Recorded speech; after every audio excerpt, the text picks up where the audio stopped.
बिस्मिल्लाहिर्रहमानिर्रहीम। स्टूडेंट अस्सलाम वालेकुम। स्टूडेंट आज जो थ्योरम करेंगे सैंडविच थ्योरम है, that is a very very important theorem. और इस थ्योरम से मतलब आगे हम एक और थ्योरम प्रूव करेंगे स्टूडेंट, जिसमें ये थ्योरम यूज होगा। स्टूडेंट देखने में तो ये एक छोटी सी स्टेटमेंट है, बट ये एक डीप कॉन्सेप्ट है। ठीक है, आपको पेपर में एक क्वेश्चन आता है तो आप इसको यहाँ से लेकर यहाँ तक जो है कॉपी पेस्ट कर देते हैं। बट स्टूडेंट इसका आइए हम थोड़ा सा कॉन्सेप्ट समझते हैं जो कि बहुत अहम है। और नेक्स्ट जो हमें थ्योरम है, limit theta goes to 0 sine theta और थीटा इज इक्वल टू 1, उसके प्रूफ में स्टूडेंट ये रिजल्ट जो है वो क्या इस्तेमाल होता है। तो स्टूडेंट आपने इस वीडियो को कंप्लीट देखना है, तभी आपको इस कॉन्सेप्ट की समझ आएगी। स्टूडेंट कॉन्सेप्ट क्या है कि let F G H be function such that F X less than equal to H X less than equal to G X for all numbers X some open interval containing C except possible at C itself if limit। अब देखिए student कि fx की limit लेनी है C पर, gx की limit लेनी है C पर और hx की लिमिट लेनी है C पर। तो इसका जो आंसर आएगा limit h goes to C hx is equal to x। ये स्टूडेंट आपकी बुक की स्टेटमेंट है जो आप ना इस तरह उसको किसी न किसी तरीके से रट्टा लगा कर ना पेपर में लिख देते हैं। बट इसमें एक बहुत डीप और एक जो है कॉम्प्रिहेंसिव कॉन्सेप्ट है जो आज हम आपको डिटेल से कराएंगे। स्टूडेंट देखें हम ये लेट एफ एक्स एक फंक्शन है जो एच एक्स से स्मॉल है, एच एक्स एक फंक्शन है जो जी एक्स से स्मॉल है। और फिर क्या लिखा होता है कि हम कहते हैं limit X goes to C F X equal to L, और सिमिलरली हम कहते हैं limit X goes to C G X equal to L. फिर इतना क्या है कि हम कहते हैं कि लिमिट एफ एक्स और जी एक्स इक्वल है। फिर हम यहां से कह देते हैं कि लिमिट एच एक्स भी क्या है एल है। आइए स्टूडेंट हम आपको ये समझाते हैं कि ये क्या चीज क्या है। ये था, फिर सुन लीजिएगा कि limit F X less than H X. ठीक है, limit F X X goes to C का आंसर एल है, limit X goes to C G X का आंसर भी एल है, दोनों का आंसर क्या है एल है। स्टूडेंट हम क्या करते हैं कि एंड में ये लिखते हैं कि limit H goes to C H X is equal to L. आइए स्टूडेंट हम आपको उसका डीप कॉन्सेप्ट समझाते हैं। स्टूडेंट सपोज करें कि ये आपका एक वाई एक्सिस है, ये आपका वाई एक्सिस, ये आपका स्टूडेंट जी एक्स एक्सिस है। इट्स ओके स्टूडेंट, इसको आप एक्स एक्सिस कह दें, इसको आप वाई एक्सिस कह दें, और ये स्टूडेंट ओरिजिन है। स्टूडेंट ये देखें, ये आपका एक फंक्शन है एफ एक्स, ये आपका एक फंक्शन है जी एफ एक्स, और स्टूडेंट ये आपका एक फंक्शन है जी एक्स। ये फंक्शन क्या है आपका स्टूडेंट क्या है जी एक्स। मैंने टू फंक्शन लिए, ये फंक्शन एफ एक्स है स्टूडेंट, ये फंक्शन क्या है जी एक्स है। अब कोई नंबर ले लें, सपोज करें स्टूडेंट ये एक नंबर सी है।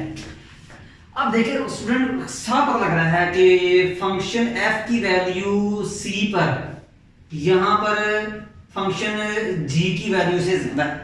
स्टूडेंट देख लें कि फंक्शन f की वैल्यू, देखिए फंक्शन f की वैल्यू c पर लाजमी बिग होगी फंक्शन g की वैल्यू c पर से। देखिए वैल्यू से मुराद हाइट ऑफ फंक्शन होती है स्टूडेंट, हाइट से मुराद क्या होती है हाइट ऑफ फंक्शन होती है। अब आप देख लें हाइट y डिस्टेंस भी कर सकते हैं।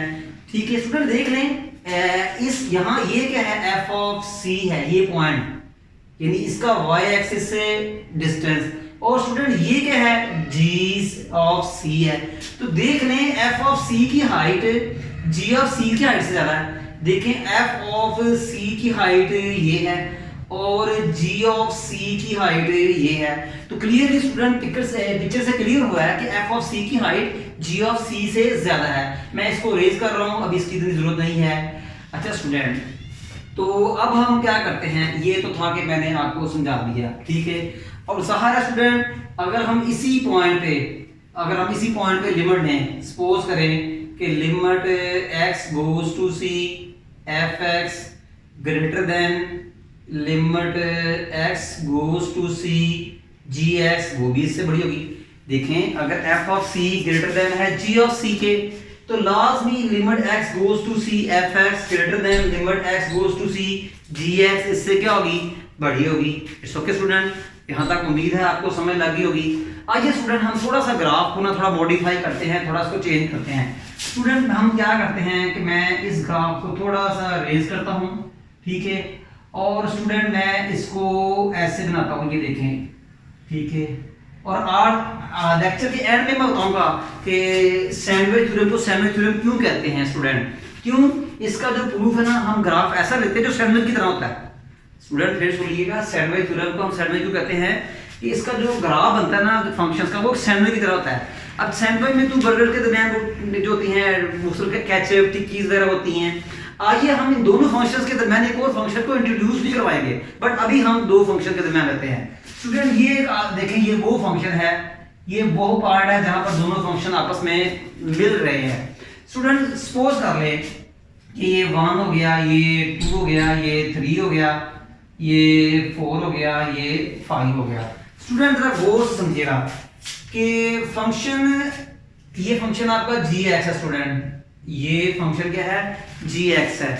अब गौर से देखिएगा कि g(x) की वैल्यू, ठीक है, यहां पर 1 है, g(x) की वैल्यू यहां पर क्या है, 1 है, g(x) की वैल्यू यहां पर क्या है, 2 है, g(x) की वैल्यू यहां पर क्या है, 3 है, और f(x) की वैल्यू यहां पर क्या है, 5 है। फिर सुन लीजिएगा स्टूडेंट कि g(x) फंक्शन की यहां वैल्यू 1 है क्योंकि ये 1 के इक्वल है, और g(x) की वैल्यू यहां पर क्या है, 2 है क्योंकि इसके 2 है, g(x) की वैल्यू यहां 3 है क्योंकि 3 के इक्वल है, f(x) की वैल्यू यहां पर क्या है, 5 है क्योंकि ये 5 के इक्वल है।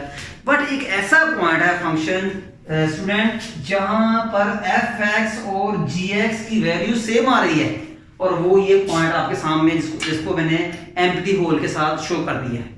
देखिए स्टूडेंट, यहाँ पर फंक्शन g की वैल्यू इस 1, इस पॉइंट पर g की वैल्यू 2, इस पॉइंट पर g की वैल्यू 3, इस पॉइंट पर f की वैल्यू 5। मगर ये पॉइंट एक ऐसा पॉइंट है जहां आपके फंक्शन f(x) और g(x) की वैल्यू क्या सेम है, और वो पॉइंट एट c पर दोनों फंक्शंस की वैल्यू क्या होगी, 4। इसका मतलब क्या होगा स्टूडेंट, गौर सुनिएगा कि limit x goes to c f(x), तो यहां पर क्या है, 4 है, हम इसको l का नाम दे देते हैं। स्टूडेंट मैंने आपको डिटेल में समझाना है ये लेस इक्वल टू का मतलब क्या है, मैंने बताना है ये इक्वल टू का मतलब क्या है। फिर सुनिए स्टूडेंट कि फिर सिमिलरली कि limit x goes to c g(x), उसकी भी वैल्यू क्या है, 4 ही है, जिसको हम l कहते हैं, जिसको हम क्या कहते हैं, l कहते हैं। इसका मतलब है कि पॉइंट 4 के ऊपर दोनों फंक्शंस की लिमिट इक्वल होगी।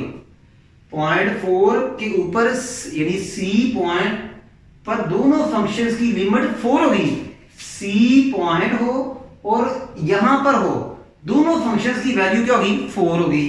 तो स्टूडेंट इसका मतलब क्या हुआ कि लिमिट देखेंगे, limit x goes to c और f(x) equal to limit x goes to c g(x), ये दोनों स्टूडेंट क्या हैं, इक्वल हैं, जिनको मैं l भी कह सकता हूं या 4 भी कह सकता हूं। ये ऐसा पॉइंट है जिस पर दोनों फंक्शंस की जो है वैल्यू क्या होगी, सेम हो जाएगी। आइए स्टूडेंट मैं इसी फिगर को एक और अंदाज से करता हूं, स्टूडेंट देखिएगा, ठीक है। ये तो स्टूडेंट मैंने आपको बता दिया कि इक्वल टू कैसे आता है। आइए स्टूडेंट मैं थोड़ा सा आपको फिगर थोड़ा चेंज करता हूं कि सपोज करें कि ये आपका एक f(x) फंक्शन है, ठीक है, ये y(x), ये g(x) फंक्शन, और स्टूडेंट g(x) 2 फंक्शंस हो चुके हैं, f(x) और g(x). अब स्टूडेंट हमने थर्ड फंक्शन भी लेना है और वो इन दोनों के सैंडविच होगा, इन दोनों के दरमियान में होगा। वो स्टूडेंट देखें कि ये वो फंक्शन है जो इनके दरमियान में है, इसको हम स्टूडेंट hx का नाम देते हैं, इसको हम क्या देते हैं जी, hx का नाम देते हैं। स्टूडेंट अब देखें कि इस पॉइंट पे तीनों फंक्शंस की वैल्यू इक्वल आ रही है।